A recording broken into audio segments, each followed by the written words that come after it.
Hello students, welcome back to my channel. मेरा नाम है मीना मलिक और आपका मेरे यूट्यूब चैनल स्टडी लवर पर स्वागत है। अगर आपने अभी तक मेरे चैनल को सब्सक्राइब नहीं किया तो पहले मेरे चैनल को सब्सक्राइब करें और बेल आइकन पर भी क्लिक करना बिल्कुल मत भूलें, जिससे आपको मेरी वीडियोस की हर नई नोटिफिकेशन मिलती रहेगी। तो जैसे कि लास्ट क्लास में हमने पेयर ऑफ लीनियर इक्वेशन का इंट्रोडक्शन किया था और एक एग्जाम्पल को डिस्कस किया था। अगर आपको कंबाइन वीडियो चाहिए तो आपको डिस्क्रिप्शन बॉक्स में लिंक मिल जाएगा। तो आज हम डिस्कस करेंगे एग्जाम्पल नंबर 2। तो अब यहाँ हमने जो लास्ट क्वेश्चन हमने किया था उसके अंदर हमने क्या डिस्कस किया था कि सबसे पहले हमारे पास स्टेटमेंट गिवन होती है, उसको हम अलजेब्रिक फॉर्म में लिखते हैं, मीन्स इक्वेशंस बनाते हैं और फिर उनका सॉल्यूशन फाइंड आउट करते हैं ईच अलग अलग से दोनों इक्वेशंस का। ठीक है, तो हम लिख लेते हैं यहाँ पे कि क्या क्या करना होता है हमें। पहले हमारे पास स्टेटमेंट होती है, स्टेटमेंट्स को हम क्या करते हैं, वहाँ पे जो स्टेटमेंट है उसको कन्वर्ट करते हैं अलजेब्रिक फॉर्म में। अलजेब्रिक फॉर्म में यहाँ पे क्या होता है, इक्वेशंस की फॉर्म में मीन्स। ठीक है, हमें यहाँ पे इक्वेशंस मिलती हैं, 2 इक्वेशन मिलती हैं, क्योंकि हम पेयर ऑफ लीनियर इक्वेशन की बात कर रहे हैं तो 2 इक्वेशन हमें यहाँ पे मिलेंगी। फिर उसके बाद हम क्या करते हैं, उनका इंडिविजुअल सोल्यूशन फाइंड आउट करते हैं, कुछ पॉइंट्स लेते हैं एक्स के और वाई की वैल्यू फाइंड आउट कर लेते हैं। ठीक है, फिर हम उससे क्या करते हैं, ग्राफ बनाते हैं। ग्राफ बनाते टाइम मीन्स वो क्या हो गई, उसकी ज्योमेट्रिकल रिप्रेजेंटेशन। तो जो ग्राफ बनाएंगे फिर उस टाइम पे हम नोट करेंगे कि हमारे पास जैसे हमारे पास 3 कंडीशन होती है, जैसे हम 9th क्लास से पढ़ते आ रहे होते हैं कि हमारे पास या तो पैरेलल होंगी लाइन या फिर इंटरसेक्ट करेंगी या फिर क्या होगी, कोइंसिडेंट, एक दूसरे के ऊपर ही यहाँ पे बिल्कुल सेम उन्हीं पॉइंटों पे आएगी। ठीक है, तो इन 3 कंडीशंस में से देखेंगे कि हमारे पास कौन सी कंडीशन है और फिर उसके अकॉर्डिंग हम गैस करेंगे कि हमारे पास सोल्यूशन कितने आने चाहिए, हम मतलब वेरीफाई करेंगे। ठीक है, इस केस में तो हम जो हमारी इक्वेशन होती है उसको देख के भी समझ सकते हैं, फिर आगे सॉल्यूशन जब आते हैं उसको देख के भी हम यहाँ पे निकाल सकते हैं कि कितने सॉल्यूशन बनेंगे हमारे, कि हमारी कंडीशन कैसी है। ठीक है, तो चलिए अब हम जो हमारा सेकंड एग्जाम्पल है वो डिस्कस कर लेते हैं। तो सबसे पहले पढ़ेंगे हम उसकी स्टेटमेंट। तो यहाँ पे बोला हुआ है कि जो हमारे पास 2 लड़कियाँ हैं यहाँ पे, रोमिला और सोनाली। जो रोमिला है वो 9 रुपये लेके शॉप पे जाती है और वहाँ पे 2 पेंसिल और 3 इरेज़र लेके आती है। ठीक है, तो यहाँ पे क्या है हमारे पास, सबसे पहले जो लड़की है वो कौन है, रोमिला। ठीक है, और जो सेकंड लड़की है वो क्या है, सोनाली। तो हमें यहाँ पे पहले हम देखते हैं कि हमारे पास कंटेंट क्या क्या दे रखा है, गिवन क्या क्या है। तो जो रोमिला है वो कितने रुपये लेके जाती है, 9 रुपये लेके जाती है, टोटल रुपए लेती है 9। 2 वो पेंसिल खरीदती है और 3 इरेज़र खरीदती है। ठीक है, 2 पेंसिल 3 इरेज़र। और अगर यहाँ पे बात करें सोनाली की तो वो 18 रुपीज़ लेके जाती है, यहाँ पे वो 4 पेंसिल खरीदती है और 6 इरेज़र खरीदती है।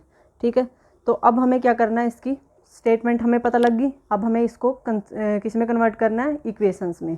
ठीक है, हमें बनाना है पेयर ऑफ लीनियर इक्वेशन। तो पेयर ऑफ लीनियर इक्वेशन कैसे बनेगा, सबसे पहले यहाँ पे देखो आप, पहले यहाँ पे हम मान लेते हैं पेंसिल को हम एक्स से रिप्रेजेंट कर रहे हैं, इरेज़र को हम वाई से रिप्रेजेंट कर रहे हैं। ठीक है, तो जो यहाँ पे हमारे पास कंटेंट है वो क्या है, पेंसिल और इरेज़र है। तो उसके पेंसिल और इरेज़र जो कॉमन है दोनों में। ठीक है, सोनाली के पास, सोनाली भी वही चीज़ खरीद रही है और जो ये रोमिला है वो भी वही चीज़ खरीद रही है, लेकिन उनकी जो मात्रा है वो अलग अलग है। ठीक है, कि एक 2 पेंसिल ले रही है तो दूसरी 4 पेंसिल ले रही है। तो हमने यहाँ पे लिख लिया है पहले यहाँ पे पेंसिल और इरेज़र। पेंसिल को हमने रिप्रेजेंट कर दिया एक्स से और इरेज़र को वाई से। ठीक है, तो यहाँ के अकॉर्डिंग जो इक्वेशन बनेगी, इसके पास क्या है, 2 पेंसिल, तो पेंसिल को कैसे रिप्रेजेंट करेंगे, एक्स से, तो 2x। ठीक है, हमने ये क्या रिप्रेजेंट किया यहाँ पे, प्राइस, कि पेंसिल का प्राइस मान लो x है और यहाँ पे इरेज़र का प्राइस मान लो कितना है, y है। तो यहाँ पे टोटल कितनी पेंसिल, जो टोटल पेंसिल खरीदेगी जो रोमिला है वो 2 पेंसिल खरीदेगी, तो वो टोटल कितने पैसे पे करेगी, 2x पे करेगी। और अगर इरेज़र की बात करें तो 3 इरेज़र खरीदेगी, तो यहाँ पे 3y, मीन्स अगर एक यहाँ पे पेंसिल 1 रुपये की है, ठीक है, तो यहाँ पे जो 2 पेंसिल होंगी 2 की आएगी। और ऐसे ही जो अगर एक इरेज़र 1 रुपये की है तो 3 पेंसिल होगी तो 3 रुपये की आएगी। ठीक है। तो ऐसे करके हमारे पास इक्वेशन बनेगी। और लेकिन उसको टोटल रुपए कितने मिले हैं 9, तो मीन्स 9 के अकॉर्डिंग खरीदेगी वो।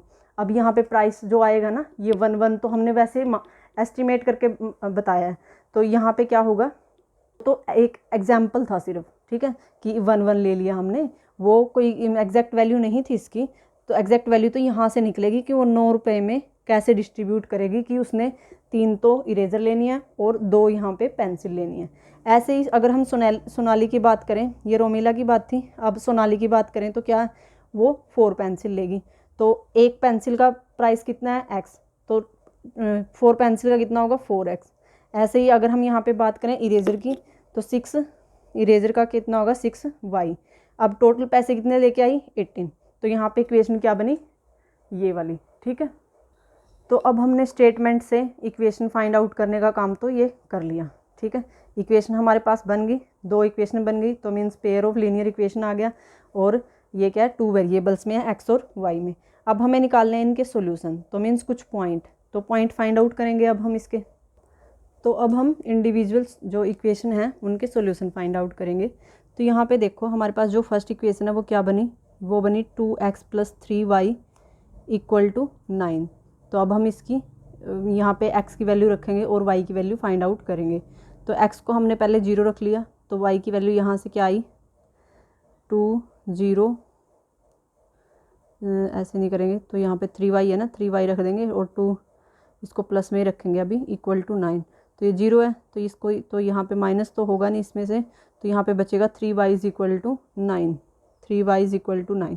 तो y की वैल्यू क्या आएगी यहाँ पे 3, ठीक है। जब हमने 0 रखा तो 3, जब हम x 1 रखेंगे तो यहाँ पे 2 × 1 3y = 9। अब ये जो 2 होगा उधर जाके माइनस होएगा, तो यहाँ पे बचेगा 3y = 7, ठीक है। तो यहाँ से हमारे पास जो वैल्यू आई x = 1 रखने के बाद y की वैल्यू 7/3 आएगी, तो 7/3 रख ली। फिर हम यहाँ पे 2 रखेंगे, तो 2 रखने के बाद यहाँ पे हमारी क्या वैल्यू आएगी, 2 2 जा यहाँ पे 4 होएगा, तो 9 में से 4 गया 5 बचेगा, तो 3y = 5, तो ये 5/3 आएगी। 3 रखने के बाद यहाँ पे क्या होगा, जब हम यहाँ पे x = 3 रखेंगे तो 2 3 जा 6, 3y = 9, तो 9 में से 3 गए तो 6 गए, यहाँ से कितने बचेंगे 3, तो 3y = 3, तो y की वैल्यू यहाँ पे कितनी आई 1। तो ऐसे करके हम यहाँ पे पॉइंट्स फाइंड आउट करते रहेंगे, ठीक है। अब हम बात करते हैं यहाँ पे सेकंड इक्वेशन की। सेकंड इक्वेशन क्या है 4x + 6y = 18। अब हम यहाँ पे फाइंड आउट करेंगे। तो जब हमने x को 0 पुट किया तो यहाँ पे क्या आएगा 6y = 18, तो यहाँ पे 6 डिवाइड में चला जाएगा, y की वैल्यू क्या आएगी 18/6, तो 3 आ गई, ठीक है। तो यहाँ पे x 0 रखा तो हमारे पास y की वैल्यू 3। जब हम y को 1 x को 1 रखेंगे तो यहाँ पे 18 में से 4 गया 14 बचेगा, तो यहाँ पे y की वैल्यू आएगी 14/6, तो यहाँ पे 7/3, तो 7/3 आएगी, ठीक है। जब हम यहाँ पे 1 रखा, सॉरी, जब हम 2 रखेंगे तो 2 रखने के बाद यहाँ पे हमारी वैल्यू क्या आएगी, जब यहाँ 4 2 जा 8 और इसमें से माइनस करेंगे तो 10 बचेगा 18 में से, ठीक है। तो यहाँ बचेगा 10/6, तो 5/3, तो यहाँ से 5/3 आएगी। और जब हम यहाँ पे 3 रखेंगे तो 3 रखने के बाद यहाँ पे हमारे पास क्या वैल्यू आएगी, यहाँ पे कितना हो गया 12, तो 18 में से 12 गया, कितना बचेगा 6, तो 6y = 6 बचेगा, तो यहाँ से y की वैल्यू कितनी आएगी 1, तो ये आ गई 1। अब हमने यहाँ पे क्या देखा कि सभी की जो सॉल्यूशन है वो क्या है सिमिलर है, तो इसके भी इनफाइनाइट सॉल्यूशन है अपने अकेले के और इसके भी इनफाइनाइट सॉल्यूशन है अकेले के। लेकिन अब यहाँ पे क्या देखा कि ये दोनों कैसी इक्वेशन है, हमारी कोइंसिडेंट इक्वेशन है। कैसे पता लगा, क्योंकि सभी सॉल्यूशन क्या आ रहे हैं सेम आ रहे हैं, ठीक है। बाकी हम अब इसकी क्या करेंगे ज्योमेट्रिकल रिप्रेजेंटेशन करेंगे ग्राफ बना के, ठीक है, उसमें भी आपको अच्छे से कंफर्म हो जाएगा। तो चलिए अब हमने यहाँ पे क्या कर लिया, स्टेटमेंट कर ली, सॉल्यूशन निकाल लिया, अब हम बनाएंगे ग्राफ, ठीक है। तो ये हमने ड्रॉ कर ली x एक्सिस और y एक्सिस। अब हम यहाँ पे क्या करेंगे, पॉइंट्स हैं जो वो गिवन करेंगे 1 2 3 4 5, 1 2 3 4 5। अब हमें सभी पॉइंट्स तो यहाँ पे लगाने की ज़रूरत होती नहीं, हम क्या करें इनिशियल और फाइनल पॉइंट ले लें, उससे ही पता लग जाता है। तो यहाँ पे पहले जब हमारे पास x की वैल्यू 0 थी तो ये क्या था 3, तो x की वैल्यू 0 यहाँ पे होती है, y की वैल्यू 3 यहाँ पे है, तो पॉइंट ये आया, ठीक है। यहाँ पे लिख देते हैं 0 3। फिर उसके बाद हमारे पास जो x की वैल्यू थी वो 1 थी, सॉरी x की वैल्यू 3 है और यहाँ पे y की वैल्यू हमारी कितनी है 1 आई हुई है, ठीक है, जैसे कि आप यहाँ देख रहे हो। तो अब हम ये ड्रॉ कर लेते हैं यहाँ पे। तो x की वैल्यू 3 यहाँ पे है और y की वैल्यू 1 यहाँ पे है, तो ये पॉइंट हमारा यहाँ आएगा।